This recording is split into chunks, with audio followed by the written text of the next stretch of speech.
नमस्कार मित्रों, ओम digital study YouTube channel पर आप सभी का एक बार पुनः हार्दिक स्वागत, अभिनंदन।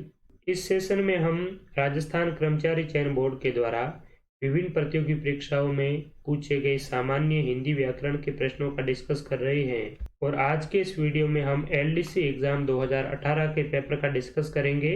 ये पेपर 16 सितंबर 2018 को आयोजित हुआ था। इस पेपर के कुछ प्रश्नों का तो हमने पिछले सेशन में डिस्कस कर दिया था, लेकिन कुछ प्रश्न है वो शेष रह गए, उनका आज के इस वीडियो में हम डिस्कस करेंगे। इवनिंग वाले लाइव सेशन में काफ़ी नेटवर्क की दिक्कत रहती है, इसीलिए मैं लाइव है वो नहीं कर पाया, लेकिन प्रीमियर सेशन में भी आपको उतना ही बेनिफिट मिलेगा जितना लाइव में मिलता है। तो आइए इस सेशन को स्टार्ट करते हैं। प्रश्न है, अभ्युदय शब्द में प्रयुक्त उपसर्ग हैं अभी, अभी, अभय या अब। तो अभ्युदय शब्द में उपसर्ग है अभी। ये जो शब्द है अभी, उपसर्ग लगा है इसमें और उदय है इसमें मूल शब्द है।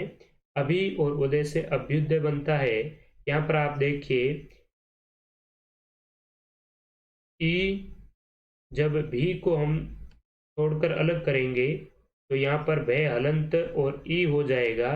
ई के बाद में जब ऊ जुड़ जाता है तो ई किसमें कन्वर्ट हो जाता है, ये में कन्वर्ट हो जाता है, और ऊ है ये इसके साथ में जुड़ेगा तो यू हो जाएगा। तो क्या होगा, शब्द भय ए के बाद में है तो ये भय हलंत हो जाएगा, अभ्युदय। ठीक है, इसमें कौन सी संधि है, तो संधि पूछा जाए तो इसमें यण संधि है। ठीक है, यानी ई, ऊ और री के बाद में असमान स्वर आए तो ई का तो ये हो जाता है, ऊ का वे हो जाता है, री का अरे हो जाता है। ठीक है, तो इसमें अभी उपसर्ग है और यण संधि है। कौन सा शब्द आहट प्रत्यय का उदाहरण नहीं है, गड़गड़ाहट, चनचनाहट, जगमगाहट, रुकावट। तो इसमें ऑप्शन नंबर डी है हमारा सही उत्तर। रुकावट में कौन सा प्रत्यय है, आवट प्रत्यय लगा हुआ है और बाकी सभी में आहट प्रत्यय है।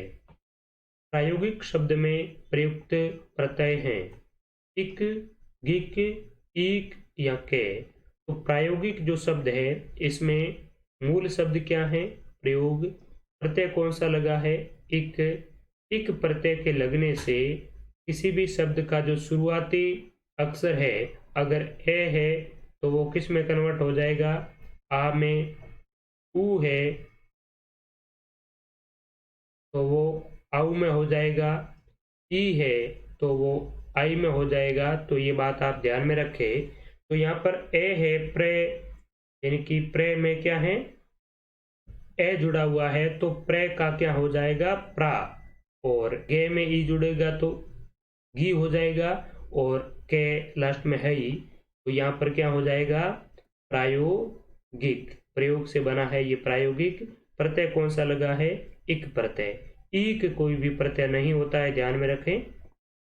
रात शब्द का पर्यायवाची है भारती, दिनेश, प्रभाकर, निशा। तो रात का पर्यायवाची शब्द क्या है, निशा। निशा यानी रात्रि।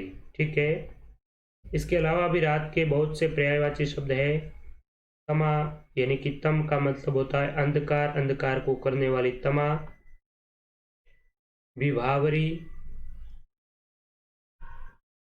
रजनी, रात्रि, ये सभी रात के पर्यायवाची शब्द हैं।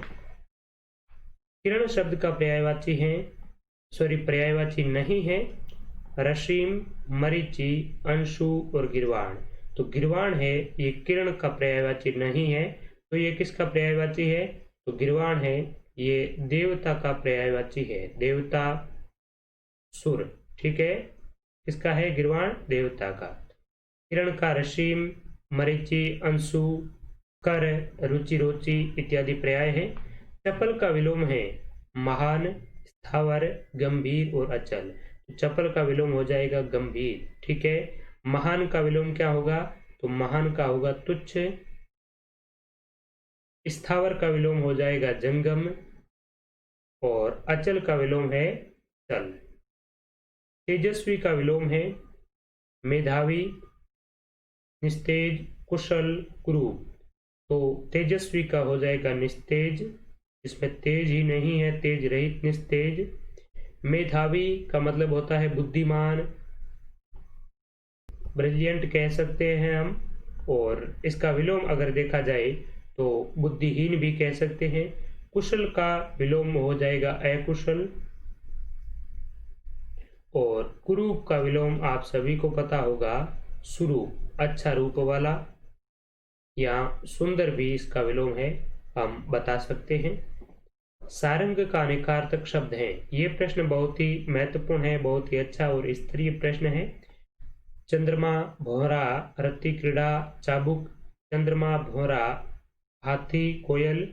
तो ये इसमें 2 नंबर है, चंद्रमा, हाथी, भौरा और कोयल। यही सारंग के पर्यायवाची शब्द हैं। सारंग के अनेकों पर्यायवाची शब्द है, लगभग 50 से ज्यादा है वो इसके पर्यायवाची शब्द हैं।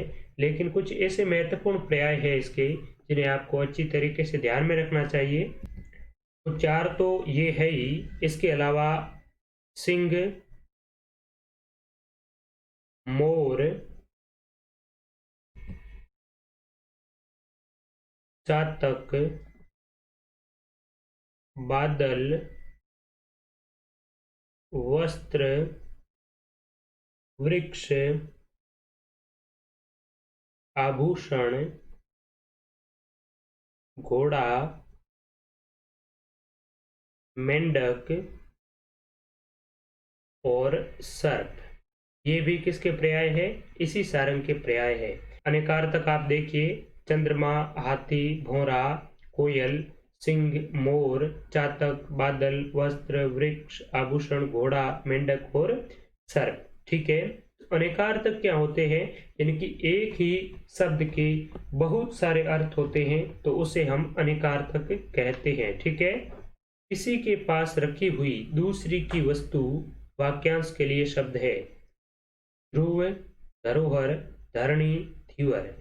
तो किसी के पास दूसरी की जो वस्तु है वो एक धरोहर के रूप में रखी जाती है। ठीक है। तो उसे क्या कहते हैं? धरोहर।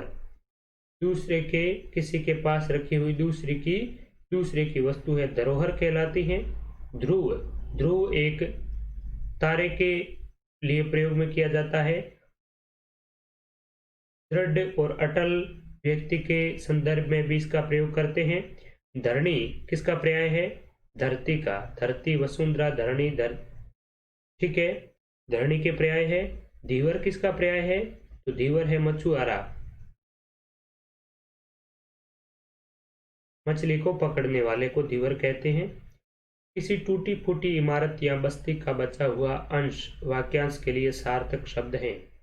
भग्न, खंडित, खंडिताकार या भग्नावशेष।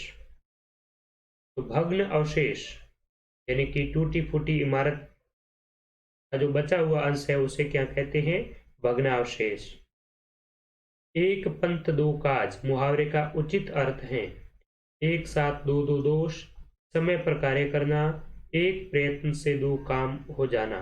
तो एक पंथ 2 काज का मतलब होता है एक ही प्रयत्न से 2 काम है वो हो जाना। अंधा होना मुहावरे का अभिप्राय है आंखों से दिखाई न देना, आंख से खाना, विवेक भ्रष्ट होना, जहां धांधली का बोलबाला हो। तो अंधा होना का मतलब होता है विवेक से भ्रष्ट हो जाना, बुद्धि से भ्रष्ट हो जाना। ठीक है। ऑप्शन नंबर सी है करेक्ट आंसर। आंख से काना, तो ये तो अंधा होता ही है, लेकिन मुहावरे के रूप में जब अगर हम प्रयोग करते हैं तो मुहावरे का प्रयोग होता है किसी बात को टेढ़े मेढ़े शब्दों में कहना, अप्रत्यक्ष रूप से ताना देना। ठीक है। तो अंधा होना का मतलब है विवेक से भ्रष्ट हो जाना। डेप्यूटेशन से के लिए उपयुक्त हिंदी शब्द होता है स्थानांतरण, प्रतिनियुक्ति, पुनर्नियुक्ति और अतिरिक्त प्रभार। तो डेप्यूटेशन के लिए होता है प्रतिनियुक्ति, डेप्यूटेशन। ऑप्शन नंबर बी है करेक्ट आंसर। स्थानांतरण को तो हम क्या कहेंगे? ट्रांसफर। पुनर्नियुक्ति रीअपॉइंटमेंट, और अतिरिक्त प्रभार तो इंग्लिश में कहते हैं एडिशनल चार्ज। ठीक है। एडिशनल चार्ज यानी अतिरिक्त प्रभार। अंग्रेजी के पारिभाषिक शब्द अलॉटमेंट के लिए हिंदी का समानार्थक शब्द है पंजीयन, निस्तारण, आवंटन या संशोधन। तो अलॉटमेंट का मतलब होता है आवंटन करना, ठीक है। अलॉटमेंट आवंटन, पंजीयन यानी एनरोलमेंट, निस्तारण का मतलब होता है डिस्पोजल, ठीक है, DISPOSAL, डिस्पोजल यानी निस्तारण, और संशोधन यानी अमेंडमेंट, ठीक है। तो यहाँ पर आवंटन के लिए अलॉटमेंट हो जाएगा करेक्ट। नेक्स्ट, निम्नलिखित मिश्र वाक्य का अंग्रेजी में अनुवाद है। वाक्य क्या है? वह अमीर है फिर भी वह गरीबों की मदद नहीं करता। He is rich, still he does not help the poor। एक नंबर इसका बिल्कुल करेक्ट आंसर है। यहाँ पर बाकी देखा जाए तो ही इज वेरी रिच, तो वेरी का कहीं यहाँ पर सेंस नहीं निकल रहा है, इसलिए ये भी गलत है। He was a rich man, तो ये वह एक अमीर व्यक्ति था, तो ये तो कहीं भी नहीं है, ठीक है। प्रेजेंट की बात हो रही है ना कि पास्ट की, तो ये भी नहीं होगा। और डी को देखें तो ही इज टू रिच, तो ये बहुत अमीर है, ये भी यहाँ पर सेंस नहीं निकल रहा है, तो इसलिए बहुत ही इजी क्वेश्चन है। ए ऑप्शन इसका करेक्ट आंसर हो जाएगा। He is rich still he does not help the poor, फिर भी वह गरीबों की मदद नहीं करता, ठीक है। वे आधे घंटे से तुम्हारा इंतजार कर रही हैं, सरल वाक्य का अंग्रेजी में रूपांतरण करें। यहाँ पर देखिए, आधे घंटे से, समय के साथ में अगर से लगा हुआ हो और समय की अवधि दे रखी हो, टाइम पीरियड दे रखा हो, तो वहां हम फॉर का प्रयोग करेंगे प्रेजेंट परफेक्ट कंटिन्यूअस में, और इसमें भी प्रेजेंट परफेक्ट कंटिन्यूअस टेंस का ही यूज होगा। देखिए आप, she has been waited for you half hour, तो ये बिल्कुल गलत है। She has been waited, has been और वेटेड यहाँ पर नहीं आएगा, क्योंकि ये पास्ट परफेक्ट कंटिन्यूअस की बात हो रही है, ठीक है। तो यहाँ पर जो क्रिया आएगी, वर्ब आएगी, वो आईएनजी फॉर्म में आएगी, ठीक है। तो 2 नंबर है, she has been waiting for you for half an hour, ये बिल्कुल करेक्ट है, option number B. She has been waiting, यहाँ पर सी क्या है? वह इस कर्ता के लिए यूज हुआ है, वह के लिए, इसके बाद में से तुम्हारा इंतजार कर रही है, यानी कि समय, तो सी के बाद में जो वर्ब आएगी हेल्पिंग वर्ब, ठीक है। हैज बीन वेटिंग यानी कि हैज बीन आईएनजी, हैज क्यों लगा है? क्योंकि ये नाउन है, ये सिंगुलर है। हैज बीन वेटिंग यानी कि प्रेजेंट परफेक्ट कंटिन्यूअस में हैज या हैव के बाद में बीन और वर्ब की आईएनजी फॉर्म का प्रयोग किया जाता है। उसके बाद में फॉर क्यों लगा? तो से इंतजार कर रही है। अगर यहाँ पर वह 5 बजे से इंतजार कर रही है, ठीक है, तो क्या आएगा? सिंस आएगा फॉर की जगह, लेकिन यहाँ पर निश्चित समय नहीं दे रखा है, आधे घंटे से इंतजार कर रही है, टाइम पीरियड है, ठीक है, इसीलिए यहाँ पर फॉर का यूज हुआ है। नेक्स्ट, टिप्पण लेखन में उच्च अधिकारी किस और हस्ताक्षर अंकित करता है? तो पहले तो ये टिप्पण क्या चीज है? खाना खाने का बर्तन, वो तो नहीं है, बिल्कुल ये नहीं है।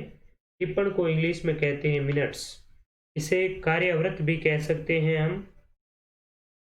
तो आप समझ गए होंगे कि ये क्या चीज है। तो कार्यव्रत यानी कि कोई भी प्रोजेक्ट है और उस प्रोजेक्ट में उच्च अधिकारी से लेकर निम्न अधिकारियों तक की राय जानना जरूरी है, तो इसके लिए उच्च अधिकारी के द्वारा एक कार्यव्रत तैयार किया जाता है, मिनट्स तैयार किया जाता है, टिप्पण तैयार किया जाता है, और उस टिप्पण पर जो उच्च अधिकारी जिसके द्वारा ये जारी किया जाता है, वो दाईं ओर अपना हस्ताक्षर करता है, और उसके बाद में जितने भी निम्न पदाधिकारी होते हैं वो बाईं ओर अपने जो भी सुझाव है वो लिखते जाते हैं, और उसके नीचे अपने हस्ताक्षर है वो करते जाते हैं। तो यहाँ पर करेक्ट आंसर हो जाएगा, उच्च अधिकारी के लिए पूछा है तो दाईं ओर। व्यवसायिक एवं प्रशासनिक क्षेत्र में पत्र लेखन क्या कार्य करता है? स्थायी प्रलेख का, कुशल मंगल पूछने का, शिष्टाचार निभाने का, आमंत्रण देने का। तो व्यवसायिक और प्रशासनिक क्षेत्र में पत्र लेखन का कार्य होता है स्थायी प्रलेख का, ठीक है। फिक्स्ड डॉक्यूमेंट के रूप में पत्र लेखन का कार्य होता है। यानी कि किसी भी डिपार्टमेंट ने कोई भी कार्य किया है, आदेश वगैरह कुछ जारी किया है, तो उसका एक रिकॉर्ड मेंटेन करने के लिए पत्र लेखन का उपयोग किया जाता है। और उसको बाद में फ्यूचर में भी कभी भी देखना हो, ऑडिटिंग करना हो, तो भी उसी डॉक्यूमेंट, उसी लेटर के आधार पर किया जा सकता है। तो वो एक स्थायी डॉक्यूमेंट के रूप में है, वो पत्र लेखन का कार्य रहता है। बाकी कुशल मंगल पूछने के लिए व्यवसायिक क्षेत्र में या प्रशासनिक क्षेत्र में पत्र लेखन का कोई कार्य नहीं होता है। शिष्टाचार निभाना ये भी गलत है, आमंत्रण देना ये भी गलत है। ये कहाँ पर होता है? तो ये होता है मोस्टली जो व्यक्तिगत जो लेटर लिखे जाते हैं, गैर सरकारी पत्र, तो उसी में ही इस प्रकार के चीजों को अपनाया जाता है। शिष्टाचार निभाने के लिए कुशल मंगल पूछना है, किसी को इनवाइट करना है तो ठीक है, लेकिन जो प्रशासनिक है तो उसमें इस प्रकार की चीजों को नहीं अपनाया जाता है। इसमें पूजा शब्द का समानार्थी शब्द नहीं है। पूजा, पूजा को वंदना, अर्चना, आराधना ये कहते हैं, लेकिन विकास पूजा का समानार्थी नहीं है। ठीक है, ऑप्शन नंबर सी है करेक्ट आंसर। निम्नलिखित में से कोश या कोश शब्द युग्म का सही अर्थ है। तो इस कोश का मतलब होता है क्या? खजाना। ठीक है, और इस कोश का मतलब होता है शब्दों का संग्रह, डिक्शनरी भी कह सकते हैं हम, शब्द कोश। तो अच्छी तरीके से ध्यान में रखें। अन्न, अन्य का क्रमशः सही अर्थ प्रकट करने वाला शब्द युग्म है। अन्न का मतलब होता है क्या? अनाज, और अन्य दूसरे के लिए प्रयोग में लाते हैं। तो ऑप्शन नंबर सी हो जाएगा करेक्ट आंसर। और प्रथम ऑप्शन में दो बहुत ही महत्वपूर्ण शब्द दे रखे हैं और इनसे संबंधित शब्द युग में अक्सर है वो पूछे जाते हैं। हवा का अनल और आग का अनिल, ये दे दिया जाता है ऑप्शन में, लेकिन ये बिल्कुल गलत है। ठीक है, हवा का शुद्ध अगर शब्द युग में देखा जाए या पर्याय देखा जाए तो हवा का होता है अनिल। अनिल हवा का, और आग का है वो अनल होता है। तो ये क्या है? शुद्ध है, ये है अशुद्ध, जो ऑप्शन में मोस्टली दिए जाते हैं। हवा का अनिल शुद्ध है और आग का अनल। ध्यान रखें अच्छे से। कौन सा शब्द संज्ञा से बना हुआ विशेषण है? तो किसी स्थान, व्यक्ति, यानी कि कोई भी नाम है उसे हम संज्ञा कहते हैं। और संज्ञा से बना हुआ विशेषण, यानी कि संज्ञा या सर्वनाम की जो विशेषता बताते हैं उन्हें विशेषण कहते हैं। तो इनमें कौन सा शब्द है देखना है, सुखी, प्रसन्न, कटु या सुंदर। तो सुखी जो शब्द है ये संज्ञा से बना विशेषण है। इनमें संज्ञा कौन सी है? तो यहाँ संज्ञा है सुख, और ई प्रत्यय लगकर ये बन गया है सुखी, और ये क्या है? विशेषण है, विशेषता बताते हैं। बुद्धि और संसार संज्ञा शब्दों में इक प्रत्यय जोड़ने से विशेषण शब्द बनेंगे। बुद्धिक, संसारिक, बौद्धिक, सांसारिक, बौद्धिक, सांसारिक, बुद्धि या संसार। तो मैंने आपको पहले ही बताया कि जब इक प्रत्यय लगता है तो शब्द के शुरुआत में है वो कुछ परिवर्तन हो जाता है। तो ऑप्शन नंबर सी है करेक्ट आंसर। देखिए आप, बुद्धि के साथ में जब इक प्रत्यय लगाएंगे तो ऊ का क्या हो जाएगा? आऊ हो जाएगा। बू का बऊ हो जाएगा। उसके बाद में धी है तो धी का धी ही रहेगा। और ये जो ई है तो ये इसमें शिफ्ट हो गया। उसके बाद में के शेष रहा तो बौद्धिक। ठीक है, बुद्धि धन इक, बौद्धिक। इसके बाद में बात करते हैं संसार का। संसार के साथ में एक प्रत्यय जोड़ते हैं तो ए का क्या हो जाएगा? आ हो जाएगा। सांसा रे में ई जुड़ेगा तो री हो जाएगा, सांसारिक। तो ऑप्शन नंबर सी है सही उत्तर। इस विकल्प में शुद्ध शब्द हैं स्वाति, सुवाति, स्वाति या स्वाति। स्वाति शुद्ध शब्द हैं, कहते हैं स्वाति नक्षत्र। ठीक है, तो ये स्वाति बिल्कुल शुद्ध शब्द है। शुद्ध शब्द का चयन कीजिए। कवयत्री, कवियत्री, कवियत्री या कवयित्री।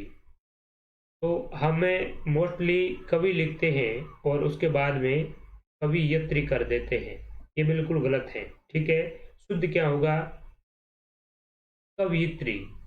ऑप्शन नंबर डी है इसका करेक्ट आंसर, कवियत्री। अगला सवाल, ये पुष्प बड़ा सुंदर है, वाक्य में अशुद्धि है। संज्ञा संबंधी, सर्वनाम संबंधी, विशेषण संबंधी, क्रिया संबंधी। तो यहाँ पर देखिए, ये पुष्प, यहाँ पर तो संज्ञा हो गई, इसमें कोई भी अशुद्धि नहीं है। बड़ा क्या है? यहाँ पर विशेषण है, और सुंदर भी क्या है? विशेषण है। तो ज्यादा सर्वनाम की और क्रिया की यहाँ पर बात ही नहीं है, केवल संज्ञा और सर्वनाम, सॉरी विशेषण में दो चीजों में हमें देखना है। तो ये पुष्प, यहाँ पर तो कोई भी त्रुटि नहीं है। उसके बाद में है बड़ा सुंदर। तो देखिए, बड़ा और सुंदर दोनों विशेषण हैं, लेकिन सुंदर के लिए अति सुंदर आ सकता है, बड़ा नहीं आएगा। ठीक है, तो यहाँ पर बड़ा एक्स्ट्रा जुड़ा है, ये पुष्प सुंदर है, ये आ सकता है बिल्कुल, और बड़ा की जगह अति आ सकता है। ये पुष्प अति सुंदर है, ये भी आ सकता है, लेकिन बड़ा नहीं आएगा। इसलिए एक एक्स्ट्रा विशेषण का यहाँ पर प्रयोग हुआ है, यह इसलिए बड़ा क्या है? विशेषण है, तो यहाँ विशेषण संबंधी अशुद्धि है। निम्नलिखित वाक्यों में शुद्ध वाक्य है। मुझे पाठ याद करना है, मुझको पाठ याद करना है, मेरे को पाठ याद करना है, मेरे को याद पाठ करना है। तो देखिए, मुझे पाठ याद करना है, ये बिल्कुल ही शुद्ध है। मुझको दोनों साथ नहीं आएगा। निम्नलिखित में से भाववाच्य का वाक्य का चयन कीजिए। भाववाच्य, वाच्य कितने प्रकार के होते हैं? 3 प्रकार के, कृतवाच्य, क्रमवाच्य, भाववाच्य। जिस वाच्य में क्रिया कर्ता के अनुसार परिवर्तित होती है, कृतवाच्य, क्रम के अनुसार क्रमवाच्य, क्रम या कर्ता दोनों के अनुसार नहीं होती है, तीसरे किसी भाव के अनुसार होती है, तो भाववाच्य। उसके द्वारा भोजन पकाया गया, भोजन पकाना, ठीक है, इसके अनुसार हो रही है, क्रम के अनुसार। मैं उठ नहीं सकता, मेरे भाई से लड़ा नहीं जा सकता। तो यहाँ पर देखिए, मेरे भाई से लड़ना क्रिया है, लड़ा नहीं जा सकता, जहाँ पर नेगेटिविटी का बोध होता है, किसी विशेष भाव का बोध होता है, तो लड़ने का भाव है, और लड़ा नहीं जाता है, नेगेटिविटी है। तो यहाँ पर क्या है? भाववाच्य है, ऑप्शन नंबर सी है सही उत्तर। कृतवाच्य है, मैं प्रतिदिन खेलता हूँ, बालक से पढ़ा नहीं जाता, लड़की द्वारा पत्र लिखा जाता है, संगीता से पत्र लिखा जाता है। तो मैं खेलता हूँ, तो ये क्रिया है वो किसके अनुसार परिवर्तित हुई? इस मैं कर्ता के अनुसार। तो यहाँ पर कृतवाच्य है, बिल्कुल ए ऑप्शन है करेक्ट आंसर हमारा। बाकी बालक से पढ़ा नहीं जाता, तो यहाँ पर भाववाच्य हो जाएगा। लड़की द्वारा पत्र लिखा जाता है, इसमें क्रमवाच्य। संगीता से पत्र लिखा जाता है, इसमें भी क्रमवाच्य है, वो हो जाएगा। क्रमवाच्य क्या होगा? संगीता से पत्र लिखा जाता है, ठीक है। तो संगीता क्या है? स्त्रीलिंग है। अगर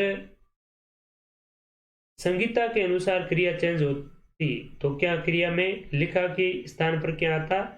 संगीता पत्र लिखती है, इस प्रकार से आता, ठीक है। लेकिन इस पत्र के अनुसार क्रिया है वो परिवर्तित हो रही है, इसलिए यहाँ पर क्रमवाच्य है, तो ध्यान में रखें आप, ठीक है। राम पुस्तक पढ़ता है में क्रिया है, राम क्या पढ़ता है? क्रिया अगर आपको देखना है किसी भी वाक्य में, तो आप सीधे जाइए क्रिया पर, ठीक है। उससे प्रश्न पूछिए कि क्या भाई राम पुस्तक पढ़ता है, तो राम है वो क्या करता है, क्या पढ़ता है? राम पुस्तक पढ़ता है, तो क्या का जवाब मिल गया, क्या? पुस्तक।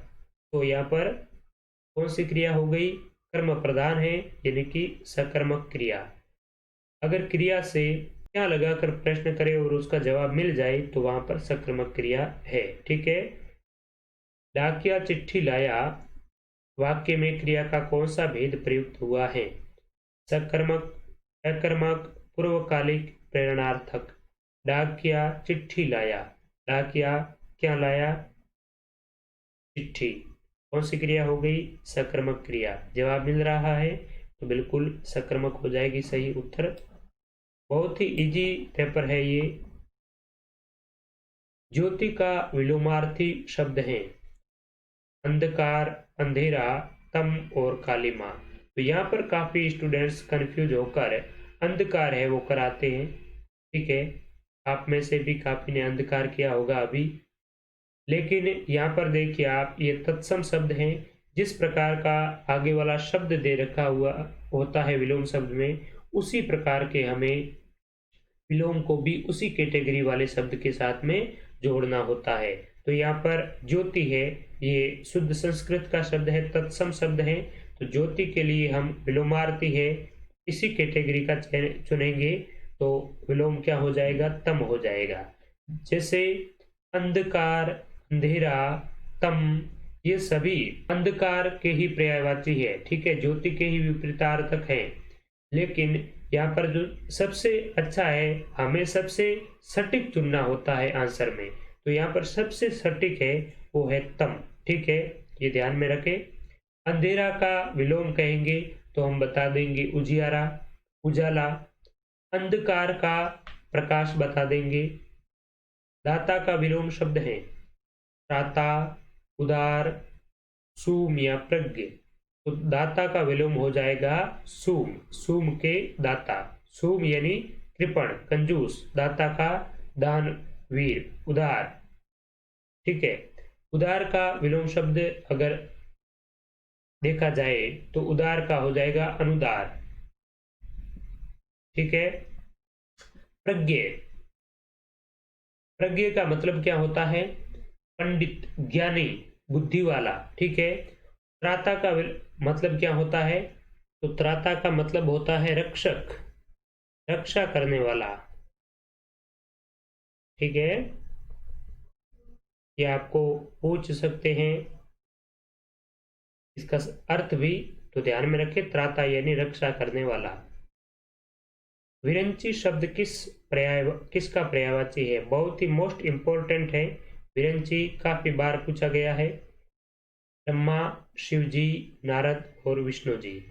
विरंची है ये ब्रह्मा के पर्याय है। ठीक है, ब्रह्मा जिसे प्रजापति भी कहते हैं। विरंची, चतुरानन, चार है जिसके आनंद। इसके अलावा स्वयंभू, सृष्टा यानी कि सृष्टि की रचना ब्रह्मा जी ने ही की थी, तो सृष्टा भी ब्रह्मा जी को कहते हैं। ठीक है, तो विरंची, चतुरानंद, स्वयंभू, सृष्टा, प्रजापति, ये है ब्रह्मा जी के पर्यायवाची। कौन सा शब्द कृदंत प्रत्यय से बना है? कृदंत प्रत्यय, क्रिया के अंत में जो प्रत्यय लगता है उसे कृदंत प्रत्यय कहते हैं। प्रत्यय दो प्रकार के होते हैं मूल रूप से, कृदंत और तद्धित प्रत्यय। संज्ञा, सर्वनाम, विशेषण के अंत में जो प्रत्यय लगता है उसे तद्धित प्रत्यय, और क्रिया के अंत में जो प्रत्यय लगता है उसे कृदंत प्रत्यय कहते हैं। ऑप्शन एक है रंगीला, बिकाऊ, दुधारू या कृपालु। तो कृदंत प्रत्यय से बना शब्द है बिकाऊ। इसमें क्रिया कौन सी है? बिक, बिकना। और प्रत्यय कौन सा है? आउ प्रत्यय है। ठीक है, बिकना, आउ, बिकाऊ। तो ये कृदंत प्रत्यय है। प्रोन्नति शब्द में प्रयुक्त उपसर्ग है प्रो, प्र, प्रह, प्रणय। प्रय धन उन्नति, प्रोन्नति। ठीक है, प्रय मूल शब्द है, प्रय उपसर्ग है सॉरी, और उन्नति मूल शब्द है। ए और उ मिलकर ओ बन जाएगा। और ये विशेषता कौन सी संधि की है? तो ये विशेषता गुण संधि की है। ठीक है, तो यहाँ पर गुण संधि है प्रोन्नति में। और उपसर्ग सॉरी, उपसर्ग हाँ कौन सा है? प्रय उपसर्ग है। रातों रात शब्द का सही समास विग्रह है रात और रात, रात में रात, रात ही रात में, रात से रात तक। तो रातों रात का समास विग्रह है वो ऑप्शन सी हो जाएगा, रातों ही रात में। इस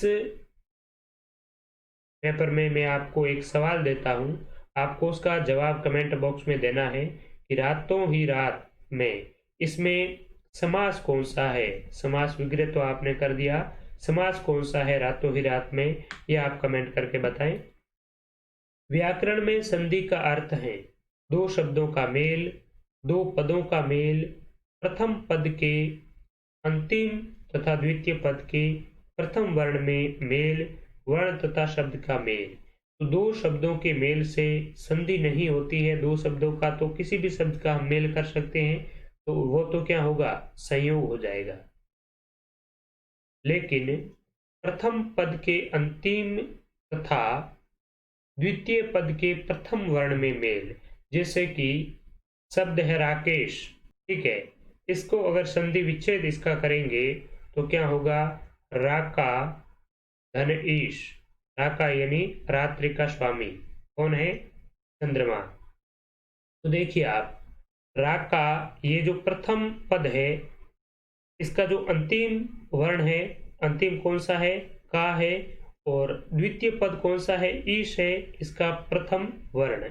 इनमें जो मेल हुआ है राका धन ईश यानी कि राकेश, इनमें मेल होकर एक नया शब्द बनता है, सार्थक शब्द बनता है, उसे ही संधि कहते हैं। तो यहाँ पर आ के साथ में ई जुड़ा तो क्या हो गया, ए हो गया। तो राका धन ईश का हो गया राकेश। तो इस प्रकार से ये संधि हुई।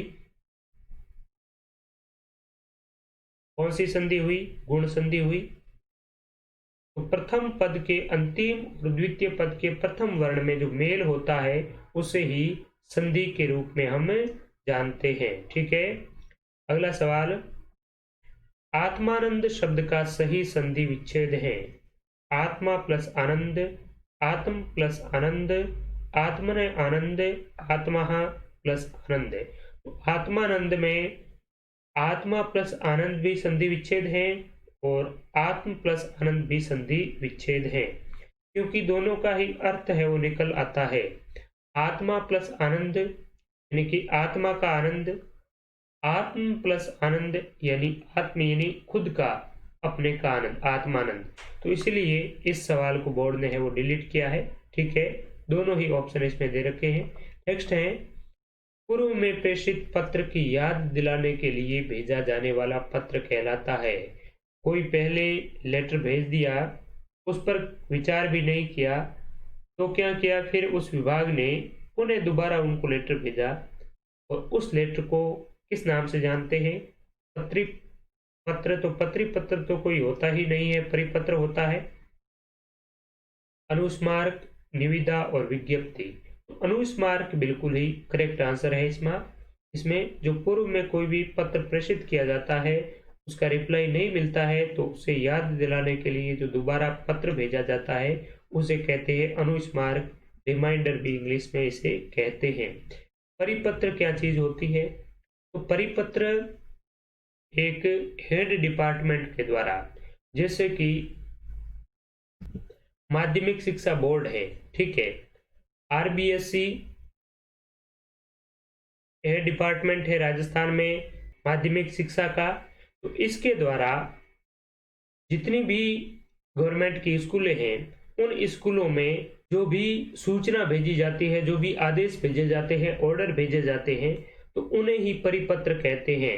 यानी कि हेड डिपार्टमेंट के द्वारा अपने अधीनस्थ विभागों में जो भी पत्र प्रेषित किया जाता है, सूचना प्रेषित की जाती है, उसे ही परिपत्र या सर्कुलर कहते हैं। इंग्लिश में क्या है, सर्कुलर। निविदा, टेंडर। तो निविदा या टेंडर, इसे इंग्लिश में टेंडर कहते हैं, ध्यान रखें।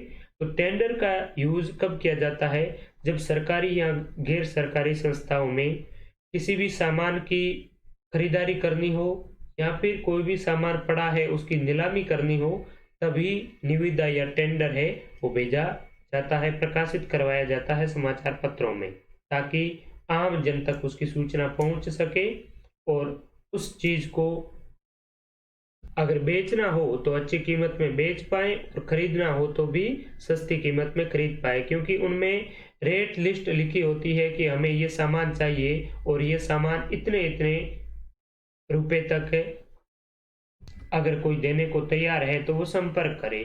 तो जो भी फर्म होती है वो उनसे टेंडर देख करके ठेका ले लेती है, ठीक है। विज्ञप्ति। विज्ञप्ति क्या होती है कि कोई भी सरकारी या फिर गैर सरकारी संस्थाओं में कोई महत्वपूर्ण आदेश निकालना हो, निर्देश निकालना हो, या फिर आप इसे आसान भाषा में समझ सकते हैं, जैसे कि राजस्थान सरकार में पटवारी के लिए वैकेंसी निकलवानी है, तो इसके लिए क्या करेगा, राजस्व विभाग है इसका मुख्य डिपार्टमेंट, तो राजस्व विभाग राजस्थान कर्मचारी चयन बोर्ड से संपर्क करेगा, क्योंकि भर्तियों का काम यही करता है रिक्रूटमेंट का। तो ये संपर्क करेगा और उसके बाद में RSMSSB बोर्ड एक विज्ञप्ति जारी करेगा कि हमें इतने पदों पर कैंडिडेट्स चाहिए, इसके लिए हम इस डेट को एग्ज़ाम करवाएंगे। तो ये जो सारी बातें हैं ये एक विज्ञप्ति के रूप में जानी जाती है, ठीक है। और विज्ञप्ति और एक चीज होती है अधिसूचना। तो अधिसूचना जब किसी भी विज्ञप्ति को भारत सरकार के या फिर राज्य सरकार के राष्ट्रपति या राज्यपाल के नाम से गजट में उसको प्रकाशित करवाया जाता है, छपवाया जाता है, विधि की कोई भी सूचना होती है तो उसे अधिसूचना कहते हैं, ठीक है। और एक होता है आपका विज्ञापन। तो विज्ञापन तो व्यावसायिक उद्देश्यों के लिए प्रसारित किया जाता है, लोगों तक सूचनाएं पहुंचाई जाती है अपने किसी प्रोडक्ट को प्रमोट करने के लिए, लेकिन विज्ञप्ति का उद्देश्य व्यावसायिक नहीं होता है, ये आप विशेष तौर पर ध्यान में रखें। विज्ञप्ति का उद्देश्य होता है लोकहित तक किसी सूचना को प्रेषित करना, पहुंचाना, ठीक है। चिराग तले अंधेरा लोकोक्ति का सही अर्थ है अपनी बुराई नहीं दिखना, काम न जानना और बहाने बनाना, न कारण होगा न कार्य होगा, परिश्रम का फल अंधेरे से उजाला लाता है।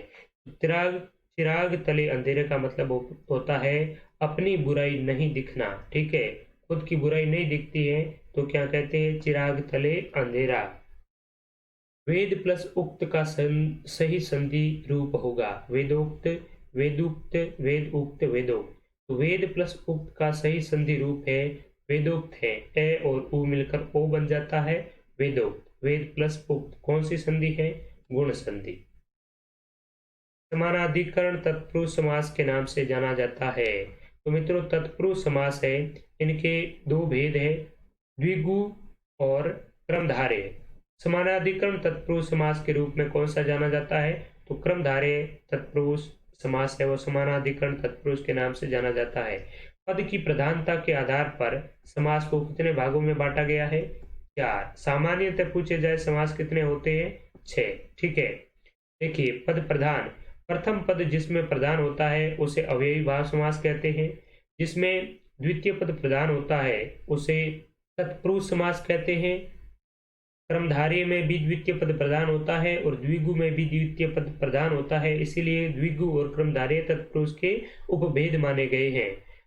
उसके बाद में दोनों पद प्रधान होते हैं अगर, तो द्वंद्व समास होगा, और चतुर्थ यानी कि तृतीय पद प्रधान अगर होता है तो वो होगा बहुब्री समास। तो बहुब्री में तृतीय पद प्रधान, द्वंद्व में दोनों पद प्रधान, क्रमधारय में दूसरा पद प्रधान और अव्ययी भाव में प्रथम पद प्रधान, ठीक है।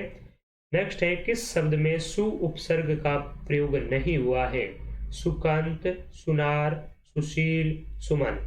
तो उपसर्ग और प्रत्यय का जब भी हम प्रयोग करते हैं तो ये देखना होता है कि जब अगर उसको हम हटाएंगे तो दोनों हटने वाले शब्द का सार्थक अर्थ निकलता है या नहीं निकलता है, और सार्थक अर्थ भी अगर निकल जाता है लेकिन जब वही अर्थ अगर उनको जोड़ते हैं तो भी उसी सेंस में उसका है वो अर्थ बनना चाहिए। तो देखिए सुकांत, यहाँ पर सु का मतलब क्या है, अच्छा।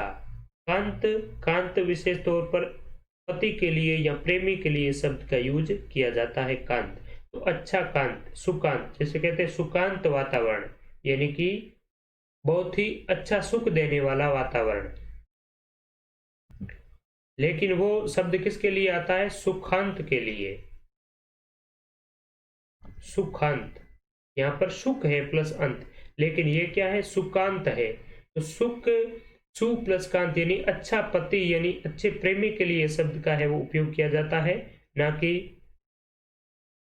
सुख देने वाली स्थान के लिए, ठीक है। सुकांत, तो यहाँ पर सु उपसर्ग है, कांत मूल शब्द है और इसका भी एक अलग अर्थ बनता है, प्रेमी के लिए प्रयुक्त होता है। सुनार, तो सुनार अपने आप में एक संज्ञा है, एक शब्द है, ठीक है, मूल शब्द है।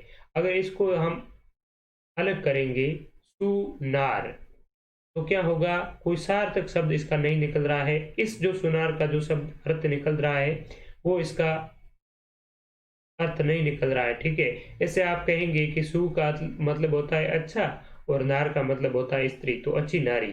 तो सुनार का मतलब अच्छी नारी नहीं होता है, इसको जब हम जोड़ेंगे तो सुनार का मतलब अच्छी नारी थोड़ा ही होता है।